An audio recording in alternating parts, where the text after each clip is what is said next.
Vous est-il déjà arrivé d'avoir de la compassion pour une personne que vous n'avez jamais connue? L'exploration de cette maison abandonnée, au premier abord relativement ordinaire, m'a profondément troublé. Sur la route du retour, j'ai commencé à réaliser que cet urbex n'était vraiment pas comme les autres. De nombreux sentiments m'ont envahi et n'ont cessé de s'amplifier. La mélancolie, la peine, le chagrin. Vous allez me dire, mais pourquoi? En faisant des recherches, j'ai compris ce qu'il s'était passé au sein de cette maison.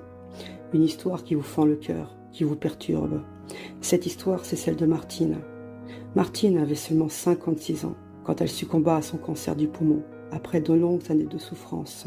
Elle donna son dernier souffle en 2011, à l'hôpital au service de pneumologie. Elle fut rapatriée ensuite dans sa maison et fut veillée par sa famille et ses proches, jusqu'à son enterrement, sa dernière demeure. Martine avait un mari, 2 enfants et même une petite fille. Elle était entourée, et vous voyez où je veux en venir à présent. Voilà 13 ans que la maison est tombée littéralement dans l'oubli.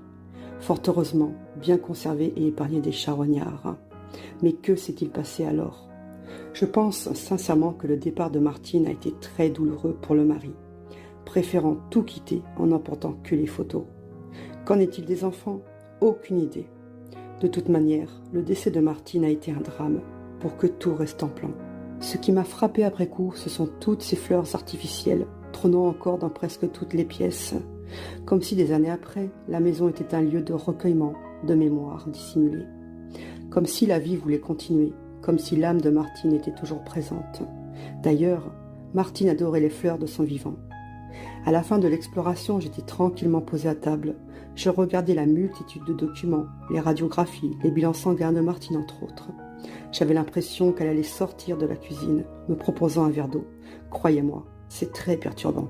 Je ne vous cache pas que j'ai le cœur serré pendant la réalisation de ce montage. J'aimerais tellement vous retranscrire au mieux mes émotions.